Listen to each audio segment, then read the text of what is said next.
everybody, welcome back to our channel. I am back with a new video. In today's video, I'll let you guys know how can you deposit check on phone to your TD bank account online. To deposit check on through your phone online, you have to follow the steps. So first thing first, you want to go ahead and log into your online banking account.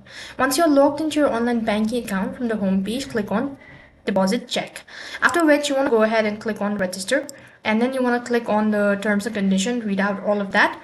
And once you've done it, so here you'll be able to see this sort of page. So here you want to go ahead and read it out all, and now you have to go ahead and take a picture of the check. So click on check, deposit check. Now click on to account. That means you have to manually enter in the details and then amount as well. After which you want to go ahead and take the picture of your check. So you have to take both the side picture, that is front as well as back. Now start taking a picture, and once you've done it, so read the terms and condition, click on finish deposit, and here this is your transaction history.